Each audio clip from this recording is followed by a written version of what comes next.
brass key felt impossibly heavy in my palm as I stood before the Victorian house on Maple Street. 3 months had passed since Grandmother Rose's funeral, and I was finally ready to face whatever secrets lay behind that weathered oak door. My name is Sarah Chen, and at 28, I thought I knew everything about my family. How wrong I was. The house loomed before me, its paint peeling like old secrets ready to be revealed. Rose had left it to me specifically, along with a peculiar letter that had been haunting my thoughts. Sarah, you alone must decide the house's fate. But first, you must understand what lies beneath. Trust no one with what you find, not even family. The truth is in the walls. Your loving grandmother. I turned the key and stepped inside. The musty scent of old books and lavender hit me immediately. Everything was exactly as I remembered from childhood visits. The antique furniture draped in white sheets, family photos lining the mantelpiece, and that peculiar locked door at the end of the upstairs hall that Rose always said led to just storage. You must be Rose's granddaughter. I spun around to find an elderly Hispanic woman standing in the doorway, her silver hair pulled into a neat bun.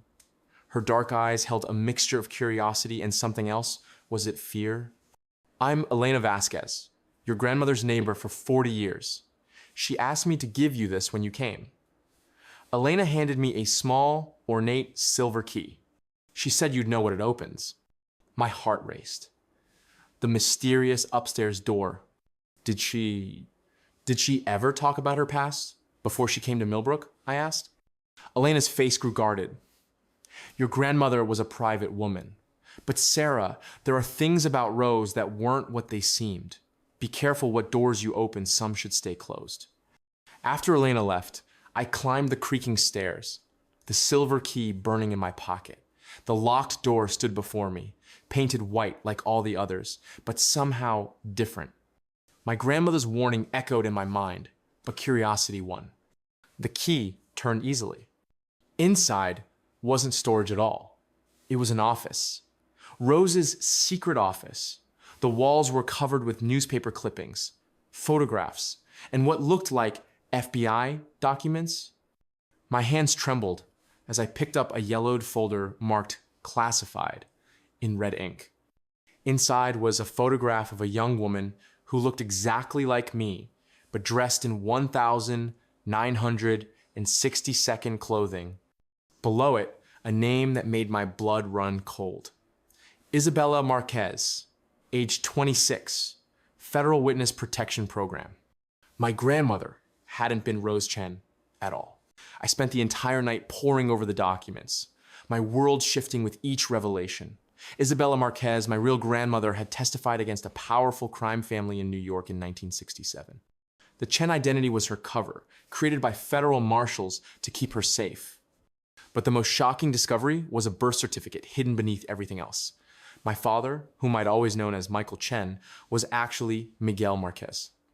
Everything about our family history was a lie. The front door slammed downstairs, jolting me from the documents. Heavy footsteps echoed through the house. Sarah, your car's outside. Where are you? Marcus. My older brother had the worst timing in the world. I quickly shoved the papers into the folder and headed downstairs, my mind racing. Marcus and I hadn't spoken in 2 years. Not since our father's funeral, when he'd accused me of being Rose's favorite and getting all the good stuff. Nice of you to finally show up, he said, not looking up from his phone. At 32, Marcus had inherited our father's sharp features and his bitter edge. I figured you'd be here cashing in on the inheritance. It's not about money, Marcus. Rose left specific instructions. Right, the mysterious letter. Let me guess, she left you everything and I get nothing? His laugh was harsh. Story of our lives. I studied my brother's face, searching for any resemblance to the crime family photos I'd just seen upstairs. Did he know? Had Rose ever told him the truth? Actually, she left you something too, I said carefully. There's a safe deposit box key with your name on it. Marcus's expression shifted. What safe deposit box? Before I could answer, Elena appeared at the kitchen door, looking agitated. Sarah, I saw lights on all night. Did you find what you were looking for? Elena, this is my brother Marcus. Marcus. Elena was Rose's neighbor. Elena's face went pale when she saw Marcus. She gripped the doorframe, her knuckles white. Dios mío, she whispered. You look just like him. Like who? Marcus demanded. Elena backed away. I have to go. Sarah, remember what I said about closed doors. After she left, Marcus turned to me, his eyes cold. What's going on here, Sarah? What aren't you telling me? I made a decision that would change everything. Come upstairs. There's something you need to see. As we climbed the stairs together, I noticed Marcus checking his phone constantly, typing messages. Something felt wrong, but I pushed the feeling aside. He was my brother. Surely I could trust him with the truth. I led him to Rose's secret office and watched his face as he took in the newspaper clippings and FBI documents. But instead of shock or confusion, I saw something else entirely. Recognition. You already knew, I said, the realization hitting me like a punch to the gut. Marcus smiled, but it wasn't the expression of the brother I'd grown up with. It was cold, calculating. Rose always was too careful, he said, pulling out his phone. But not careful enough. You've been looking for this room for years, haven't you? I whispered, backing toward the door. Marcus nodded, still scrolling through his phone. The Torino family never stopped looking for Isabella Marquez. They have long memories and longer reach. When I started asking questions about our family tree for that genealogy project 5 years ago, certain people became very interested in my research. My blood turned to ice. You're working with them. The crime family Rose testified against. Working with them? Sarah, I am them. Marcus looked up from his phone, and I saw a stranger wearing my brother's face. Rose's testimony sent my grandfather to prison, where he died. The Torinos are my real family. They took me in when I found them. They told me the truth about who we really are. I fumbled for my phone, but Marcus was faster. He grabbed my wrist, his grip surprisingly strong. Don't make this harder than it has to be. They just want the evidence she kept. They need to know what other families she might have compromised, what other secrets she took with her. Let go of me. I struggled against his grip, but he was stronger. Sarah, listen to me. You don't understand what you're dealing with. These people don't forgive, and they don't forget. Rose protected you your whole life by keeping you in the dark. But now that she's gone, a new voice cut through the tension. Now that she's gone, the protection ends. A man stood in the doorway, tall, expensive suit, dead eyes. Behind him was Elena, her hands zip-tied, her face streaked with tears. I'm sorry, mija, Elena sobbed. They made me tell them you were here. They've been watching the house for weeks.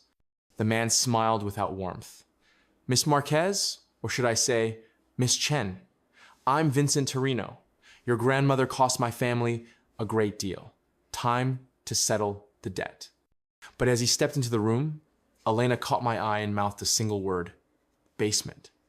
Rose's letter flashed through my mind. The truth is in the walls. Not these walls, the basement walls.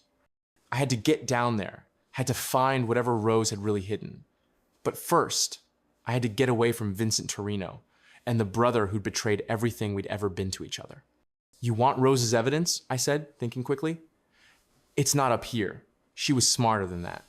Vincent's eyes narrowed. Where?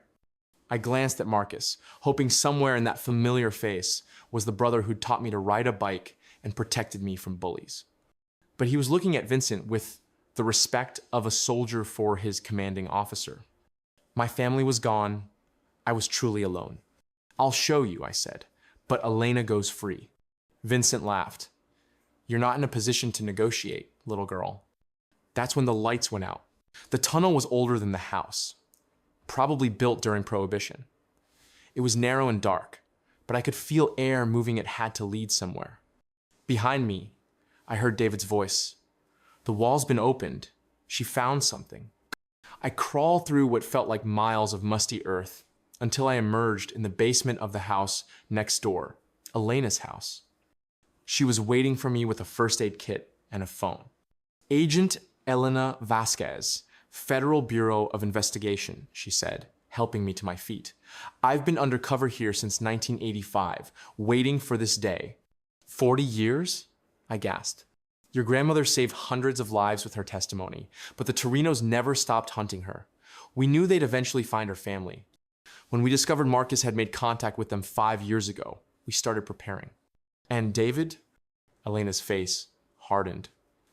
Vincent's nephew. They've been planning this for years, Sarah. Your grandmother's death wasn't natural. They poisoned her slowly, making it look like old age. But she was smart. She knew what was happening and prepared everything for you. The weight of it all hit me. Rose had died protecting me, and everyone I trusted had betrayed me. The evidence in that box, what is it really? Locations of bodies, financial records, names of government officials they've corrupted, enough to destroy the Torino Empire forever. Elena checked her watch. But we need to move. My backup team is 30 minutes out, and they'll be searching for you. As if on cue, we heard voices outside. They'd figured out the tunnel. There's one more thing, Elena said, handing me a different phone. Speed dial 1. I pressed it. A familiar voice answered, older, weathered, but unmistakably alive. Hello, mija. Rose? I whispered. My death was staged, Sarah. It was the only way to draw them out and keep you safe. Agent Vasquez has been protecting us both. But now you have to choose. We can disappear together, start over with new identities, or you can help us end this. Through Elena's window, I could see David and Marcus searching the street. David, who'd held me when I cried about Rose's death. Marcus, who I'd mourned as a lost brother. I thought about all the other families the Torinos had destroyed, all the people who'd suffered because of their cruelty. We end this, I said. Elena smiled and handed me a wire. Then let's go catch some criminals. 2 hours later, I walked back into Rose's house wearing a wire and carrying the metal box. Vincent, Marcus, and David were waiting. The prodigal granddaughter returns. Vincent sneered. You've caused us quite a bit of trouble. I have what you want, I said, setting the box on the table. Everything Rose gathered over the years. As Vincent opened the box and began examining the documents, I spoke clearly for the recording device. These are the records of the murders your family committed in 1967, including the assassination of federal Judge Morrison and Senator Williams. Vincent's head snapped up. What did you just say? But it was too late. The FBI team crashed through every entrance simultaneously. As they handcuffed Vincent, he looked at me with pure hatred. You're just like your grandmother. You think you're smart, but we'll find you. We always do. Actually, Elena said, removing her silver wig to reveal she was much younger than she'd appeared. You won't! 6 months later, I stood in a different kitchen, in a different state, making coffee for the woman I now knew as Rose Martinez, former FBI informant, current grandmother, and the strongest person I'd ever known. Any regrets? She asked, reading the newspaper article about the Torino convictions. I thought about Marcus, who was actually Vincent's cousin, Antonio, now serving life without parole. About David, whose real name was Carlo, and who'd betrayed me for money. About the family I thought I knew. No, I said, surprising myself with how much I meant it. I finally know who I really am. Rose smiled and handed me a new ID card. Welcome to your real life, Sarah Elena Martinez. Outside our window, Agent Elena Vasquez, now just Elena, our neighbor and friend, waved from her garden. Some families are born, others are forged in truth and fire. I finally had the latter, and it was more precious than anything I'd lost. The house on Maple Street was behind me now, but the strength I'd found in its hidden rooms would stay with me forever.